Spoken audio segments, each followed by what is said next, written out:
Hello and welcome back to ManVFilm. It's time for some more announcements as we wrap up the end of 2023. We're now up to the March announcements and we have some recent ones from Arrow Video that we're going to have a look at, see what we think here. Not a lot of titles, but some noticeable ones, I suppose. So let's dive into the shootist.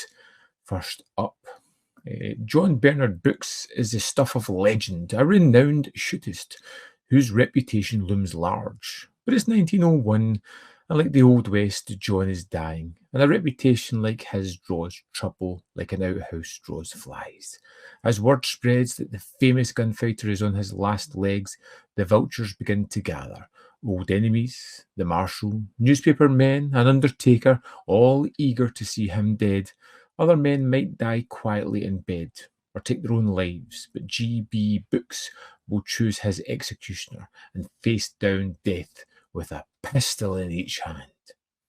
We have a new 2K remaster by Arrow Videos from the original 35mm camera negative, a high-def presentation, lossless mono audio, English subtitles for the deaf and hard of hearing. We've got a new commentary by Howard S. Berger. The Last Day, a new visual essay by film critic David Cairns. A Man-Making Moment, a new interview with Western author C. Courtney Joyner. Laments of the West, a new appreciation of Elmer Bernstein's score by film historian and composer Neil Brand. Contemplating John Wayne, The Death of a Cowboy, a new visual essay by filmmaker and critic Scout Tafoya. The Shootist, The Legend Lives On archival feature, theatrical trailer, image gallery, reversible sleeve, double fold-out poster, and 6 poster art cards, and an illustrated collector's booklet. It's been a while since I've seen The Shootist, and it's such an unusual release for Arrow. This is a US and Canadian only release, and it just seems different from their usual kind of stuff. I'd recommend it. Not something I desperately need, although I do like Don Siegel. But hey, let's dive into something else that's just come out. We have Hideo Nakata's Dark Water. It's another upgrade onto 4K UHD. Based upon a short story by Ring author Koji Suzuki, Dark Waters follows Yoshimi, a single mother struggling to win sole custody of her only child, Ikuko.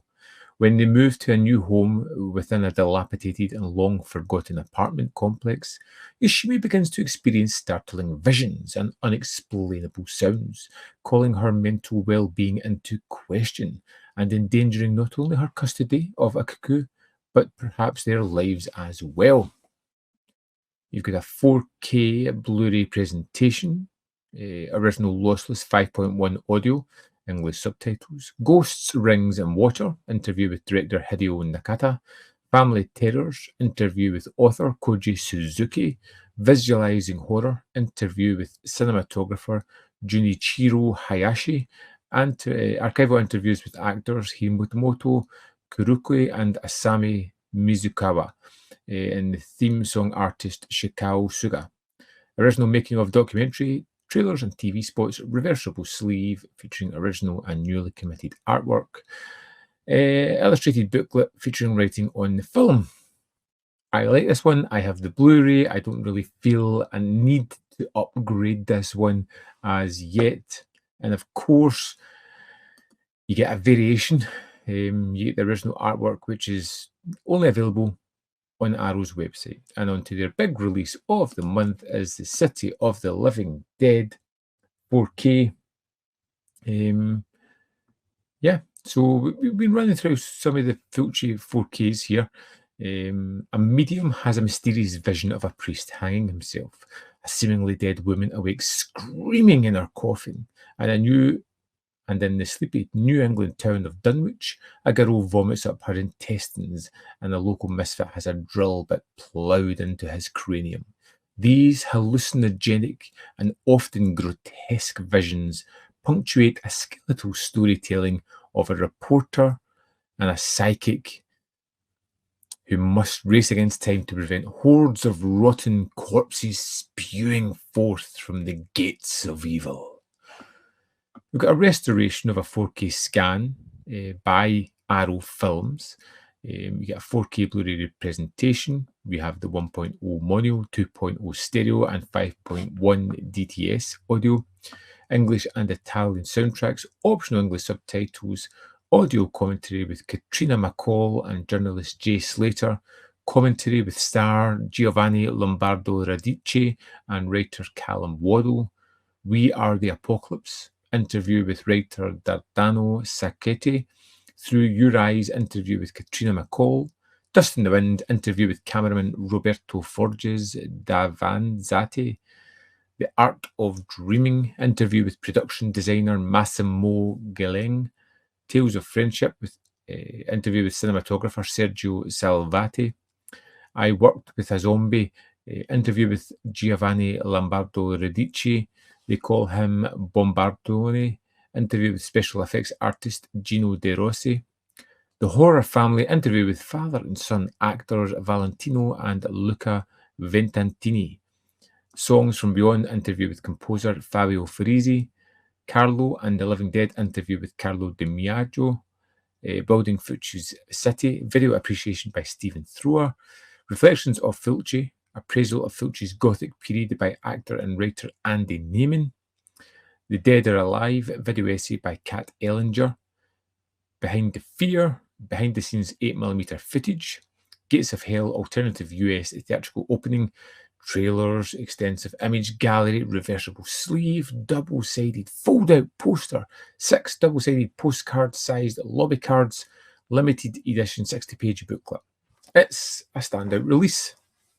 I have the Cauldron release that came out at the tail end of last year, and I love that. It was fantastic. I thought I had it lying here, but I seemingly do not.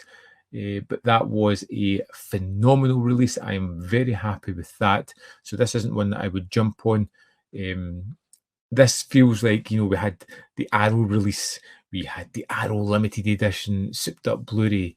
We now have the City of the Living Dead 4K version. This is the 3rd time Arrow have released this same film.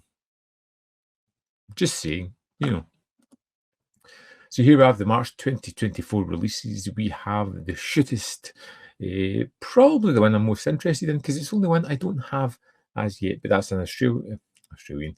That's a US and Canadian only release. Dark Water on 4K is everywhere, and City of the Living Dead is just the UK. Is there anything there that really sparks any enthusiasm? It feels like a kind of slow opening to the year for Arrow, which, you know what, I'm not really complaining about. If there's nothing there that you don't like, just think of it as money saved, money you don't have to spend. So I'm happy not to spend anything this month and wait to see when the big sets, the goodies, are really going to arrive. Of course, I would love to know your thoughts on this one. Did you love this announcement? Is there something you're picking up? Let me know in the comment box below. As always, there is more content up here. You can see more of my stuff. In the description box below are links to the Patreon membership program and manvfilm.com. Always in which you can support me. Thanks for watching, and we'll see you next time.